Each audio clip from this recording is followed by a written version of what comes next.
رہے کچھ نہ پڑھے تو بھی نماز ہو جائے گی. اب آدمی سوچے کہ بھی چپکا کھڑا رہے یا چپکی کھڑی رہے تو مسجد میں آنے کی ضرورت ہی کیا ہے؟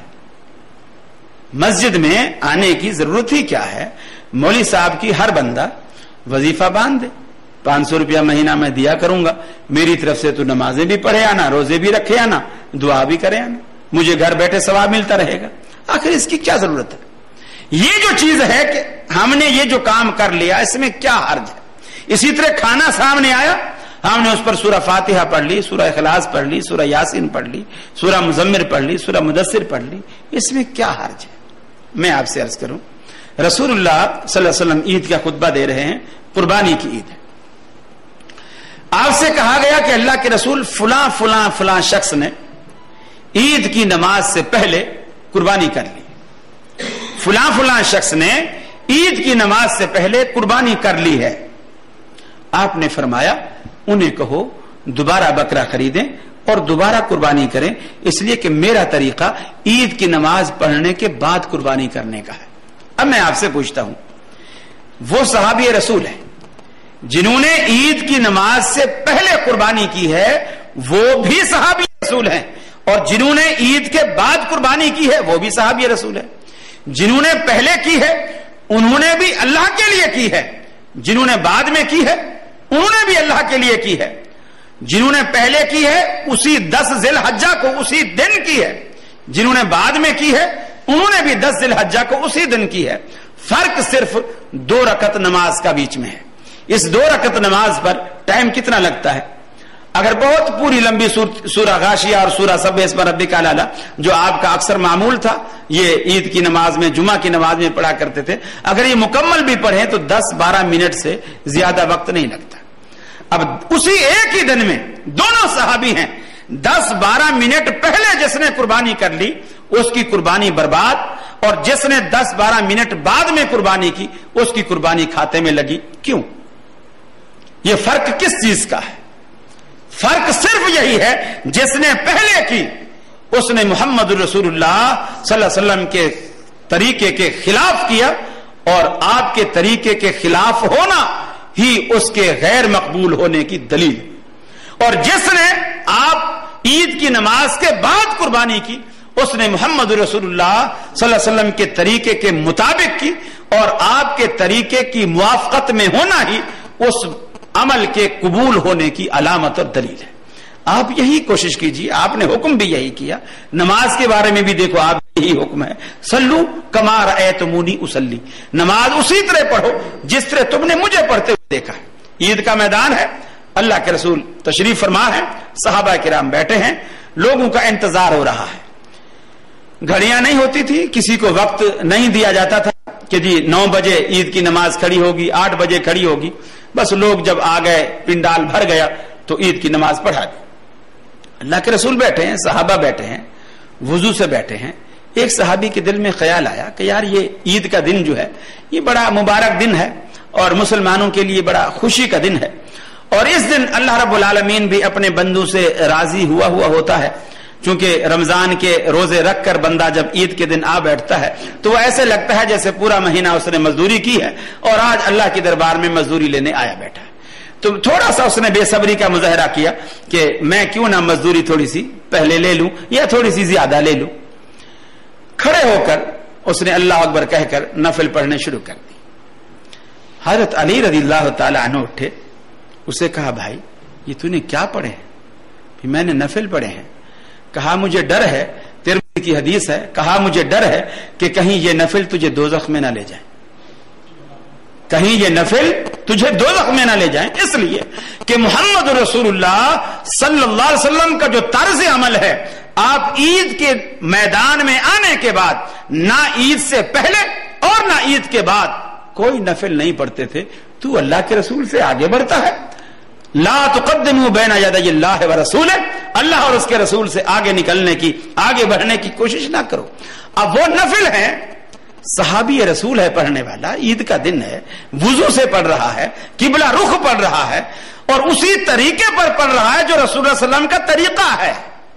طریقے میں کوئی تبدیلی نہیں کر رہا, صرف اس جگہ, اس موقع پر, اس محل پر اللہ کے رسول سے چونکہ ثابت نہیں، حضرت علی فوراً کہتے ہیں کہ مجھے ڈر ہے کہ کہیں یہ نماز، یہ نفل تجھے دوزخ میں نہ لے جائیں۔ اب آدمی عقل سے سوچے کہ کبھی نماز بھی دوزخ میں لے جاتی ہے کسی کو؟ نماز جیسا عمل یہ بھی کبھی کسی کو دوزخ میں لے جائے گا؟ یہ کیسے ہو سکتا ہے؟ اب آپ دیکھیے ایک اور نفل، رسول اللہ صلی اللہ علیہ وسلم جب معراج سے واپس آتے آپ فرماتے ہیں بلال تو کیا عمل کرتا ہے کہ پہلے تو مجھے تیرے قدموں کی آہٹ سنائی گئی، جب میں نے پلٹ کے دیکھا کہ تو ہے، یعنی تو جنت کے اندر چل رہا ہے، تو کیا عمل کرتا ہے؟ اللہ کے رسول اور تو کوئی خاص عمل مجھے یاد نہیں ہے، بس یہی جو آپ سے سیکھے ہیں، جب بھی وضو کرتا ہوں اس کے بعد وضو کے تحیت الوضو کے 2 نفل جو ہیں وہ میں ضرور پڑھ لیتا ہوں۔ آپ نے فرمایا تیرا یہی وہ عمل ہے جس نے تجھے اتنا اللہ کے قریب کر دیا ہے۔ اب بلال بھی نفل پڑھتا ہے، وہ بندہ جو عید کے میدان میں پڑھ رہا ہے وہ بھی نفل پڑھ رہا ہے، بلال بھی اللہ کے لیے پڑھتا ہے، وہ بھی اللہ کے لیے پڑھتا ہے۔ بلال نے بھی 2 رکعتیں پڑھی، اس نے بھی 2 رکعتیں پڑھی، بلال بھی صحابی ہے، وہ بھی صحابی ہے۔ ایک کی نماز دوزخ میں لے جا رہی ہے اور ایک کی نماز جنت میں چلتا ہوا دکھا رہی ہے، فرق کس بات کا ہے؟ فرق یہ ہے کہ جس کی نماز جنت میں چلتا ہوا دکھا رہی ہے وہ نماز محمد رسول اللہ صلی اللہ علیہ وسلم کی سنت کے مطابق موافقت میں ہے، مطابقت میں ہے، اور جو نماز عید کے میدان میں عید سے پہلے پڑھی جا رہی ہے رسول اللہ صلی اللہ علیہ وسلم کی سنت کے مخالفت میں ہے، اس کا مخالف ہونا دوزخ میں لے جا رہا ہے، اس کا مطابق ہونا جنت میں لے جا رہا ہے۔ آج بھی پیمانہ یہی ہے، آج بھی یہی پیمانہ ہے۔ اللہ رب العالمین نے جو اس دین کو 1400 سال کے لیے، یعنی 1400 سال گزر گئے اور آگے قیامت تک کے لیے اسی دین کو کافی رکھا اور مزید کسی پیغمبر کے آنے کی ضرورت اللہ رب العالمین نے محسوس نہیں کی، اس کی وجہ یہی ہے کہ قیامت تک آنے والے ادوار کے تمام تقاضے یہی دین پورے کرتا ہے۔ یہی دین قیامت تک آنے والے جتنے بھی ادوار ہیں تمام کے تقاضے یہی دین پورے کرے گا۔ یہ چیز جب انسان سوچتا ہے، سمجھ لیتا ہے، تو انشاءاللہ العزیز باقی سارے مسئلے اس پر حل ہو جاتے ہیں۔ اب یہ ساری مثالیں سننے کے بعد اب یہ معاملہ بالکل آسانی سے آپ کی سمجھ میں آ سکتا ہے اور آپ بالکل اس نتیجے پر یقیناً میں سمجھتا ہوں کہ آپ پہنچ چکے ہوں گے، اگر نہیں تو انشاءاللہ پہنچ جائیں گے، کہ قرآن خوانی یہ جو ہم لوگوں کو بلا کر گھروں میں، دیکھو اول تو یہ اصطلاح قرآن خوانی کی جو اصطلاح ہے یہ ہوٹلوں اور بیکریوں کی اصطلاح ہے، یہ اسلام کی اصطلاح۔ جس بھی چیز کے ساتھ خوانی لگے نا، جیسے دسترخوان، باکر خوانی، آپ لوگ جانتے ہوں گے، ناشتہ کرتے ہوں گے باکر خوانی، اسی طرح قرآن خوانی، یہ خوانی کی جو چیزیں ہیں نا ان کا تعلق پیٹ سے ہے، اور یہ بیکری کے آئٹم ہیں، اسلام کے آئٹم نہیں ہیں میرے بھائیوں۔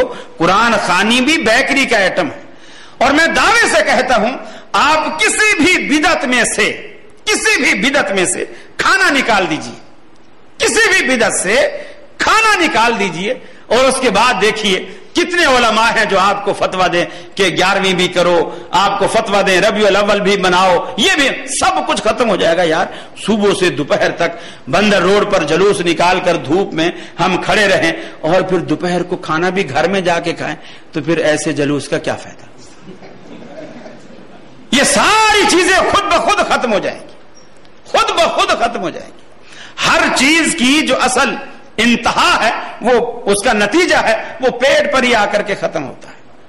ہر بات کا نچوڑ پیٹ پر آ کر ختم ہوتا ہے، اور ایسی سچی بات ہے۔ اب یہ مثال کے طور پر آپ نے مولوی صاحب کے آگے کھانا رکھا، اب وہ ختم شریف، اب اس میں سے اگر خوشبو، جیسے کپڑے میں سے خوشبو آتی، خوشبو آئی، اس کو پتا چلا یہ دار کو لہسن کا بھنگار لگا، اب وہ 3 دفعہ قل واللہ پڑے گا، ہاں جی ختم ہو گیا لے جا، 3 دفعہ قل واللہ پڑے گا، اس لیے کہ اندر دال کی خوشبو، اور دال مولویوں کی کوئی مرغوب غذا نہیں ہے۔ اس کے بعد دوسرے گھر سے دوسرا تھال آیا، وہ بھی ڈھکا ہوا ہے، لیکن اس میں سے تھوڑی سی بروسٹ کی خوشبو آ رہی ہے، تھوڑی سی دیسی گھی کا حلوے کو تڑکا لگا ہوا ہے، وہ خوشبو آ رہی ہے۔ اب وہ سورہ یاسین، سورہ ملک، سورہ مزمل، یہ اتنی ساری، یعنی جیسی ویرائٹی